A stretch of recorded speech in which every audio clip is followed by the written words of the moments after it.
오음에 사로잡힌다는 의미는 다른 말로 하면 참 하나님을 예배하는 것이며, 또한 그래서 더 온전한 사람이 됨으로써 하나님을 나타내는 것입니다. 진정한 사람됨은 진정한 예배의 결과로 온다고 바울은 믿었습니다. 이것이 바울의 비전입니다. 참된 사람됨에 이르는 길이 참된 예배라면 새로워진 하나님의 인류의 궁극적 목표는 당연히 부활입니다.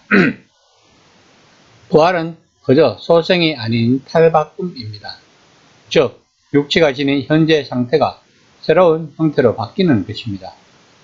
그리고 이 새로운 상태의 유일한 원형은 부활하신 몸을 입은 예수님이며 씨앗이 식물로 변화하는 것이 이런 변화를 보여주는 본보기로 알 수 있습니다.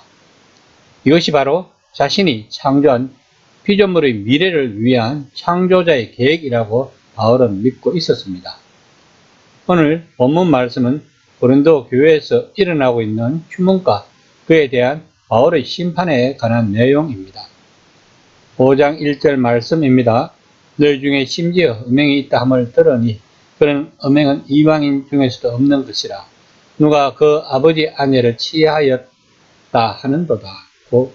고대 그리스와 로마는 성도덕이 헛술했지만 그 나름의 제한이 있었습니다. 금기가 있었다는 뜻입니다.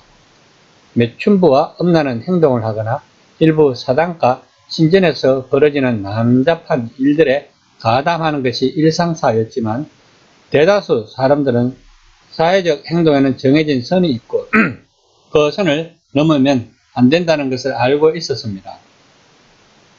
그런데 본문에서는 고린도 교회는 이교도라도 자중하는 사람이라면 결코 허용하지 않았을 상황을 대놓고 용인해 주었던 것입니다.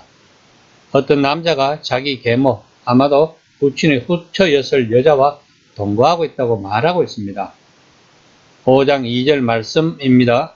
그리하고도 너희가 오히려 교만하여져서 어찌하여 통한이 여기지 아니하고 그 일 행한 자를 너희 중에서 쫓아내지 아니하였느냐. 이런 상황이 어떻게 일어났는지에 대하여 성경은 말하고 있지 않습니다. 하지만 교회가 그것을 묵인하고 있는 것입니다. 그런데 바울은 이 교회를 내쫓지 않는 이유를 그들이 교만해졌기 때문이라고 했습니다. 이 뜻은 무엇일까요? 이 말은 여기서 제기된 문제가 단지 도덕적 문제가 아니었음을 알려줍니다. 바울은 이 문제를 이 편지에서 지금까지 다른 쟁점의 다른 측면으로 이해합니다.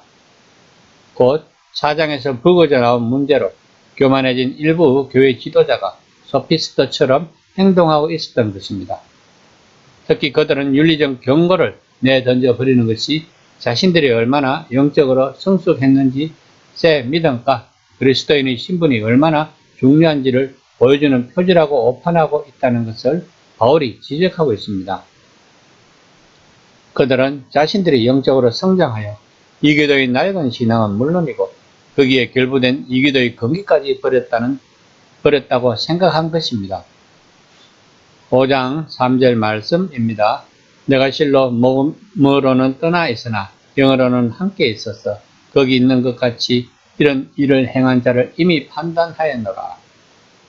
고린도 교인들은 음행을 저지른 자에 대하여 애매한 태도를 취했지만 바울은 단호했습니다. 몸으로는 멀리 떠나 있지만 영, 즉 마음으로는 고린도에 있기 때문에 회륜을 저지른 자에 대해 내쫓을 것을 결정하였습니다. 후에 고린도 교인들은 그대로 실행하였다고 고린도 후서 2장 6절에서 말하고 있습니다. 5장 4절에서 5절 말씀입니다. 주 예수의 이름으로 너희가 내 영과 함께 모여서 우리 주 예수의 능력으로 이런 자를 사탄에게 내주었으니 이는 육신을 멸하고 영은 주 예수의 날에 구원을 받게 하려 함이라. 이런 방출에 대한 바울의 설명은 충격적이고 우리 눈에는 가혹해 보입니다. 바울은 그런 사람을 사탄에게 넘겨주어 그 육신이 멸망하게 해야 한다고 말합니다. 바울은 사탄이라는 표현을 드물게 사용합니다. 물론 이 말은 귀신을 가리키는 유대적 용어로 사람들의 비행을 고발하고 고발할 것을 확보하기 위해 사람들을 악으로 유인하는 존재를 가리킵니다. 바울은 교회 바깥 세계를 사탄이 권력을 행사하는 영역으로 이해합니다. 따라서 어떤 사람을 공동체 밖으로 내보내는 것은 메시아의 구원 영역에서 내쫓는 것이고 사탄이 권한을 가진 영역으로 그들을 돌려보내는 것입니다. 바울 신학을 우리는 이신칭이라고 합니다. 즉 믿음으로 구원을 받았다는 말입니다. 구원에는 세 가지 시제가 있습니다. 과거형은 구원을 받았다입니다. 이것은 칭의를 말합니다. 현재형은 구원을 받고 있다입니다. 이것은 성화를 말합니다. 미래형은 구원을 받을 것이다입니다. 이것은 영화를 말합니다. 영화는 죽어서 들어갈 수 있는 곳입니다. 그런데 우리는 칭의를 구원을 받았다고 말합니다. 하나님의 칭의를 받은 우리를 영화의 단계까지 이끌어 가시기 때문입니다. 이것을 믿는 것이 믿음인 것입니다. 창세기에서 아브라함이나 야곱이 처음에 믿음이 없지만 가장 아끼는 이삭을 제물로 바치는 단계까지 이끌어 가시는 하나님의 열심, 또한 사기꾼 같은 야곱을 바로의 왕에게 축복을 내리는 수준까지 이끌어 가시는 하나님의 열심을 믿는 것이 믿음인 것입니다. 하나님은 신비합니다. 그러므로 기독교는 신비한 종교입니다. 우리 인간으로서는 이해하지 못할 일이 많습니다. 그러나 우리가 칭의를 받았다면 하나님은 우리들에게 성화의 단계를 거치게 하십니다. 칭의가 출애굽 사건이라면 성화는 40년간의 강야 생활일 것입니다. 그리고 영화는 젖과 꿀이 흐르는 가난한 입성일 것입니다. 우리들은 다들 성화의 단계에 있는 자들입니다. 물론 우리들이 칭의를 받았다고 해서 하나님의 백성으로서 완전 무결할 수가 없다는 것을 알아야 합니다. 우리들은 항상 죄인이라는 것에서 출발하고 우리 내면에는 제약된 본성이 우리들을 실족시키려고 호시탐탐 기회를 노리고 있다는 것을 알아야 합니다. 오늘 본문 말씀은 고린도 교회의 음행에 관해 말하고 있지만 중요한 메시지는 교만하면 안 된다는 것입니다. 교회가 교만해지면 이것은 사탄이 다스리는 세상보다도 더 심각할 수 있다는 것을 오늘 본문 말씀은 말하고 있습니다. 그럼 교회가 교만해진다는 말은 무엇일까요?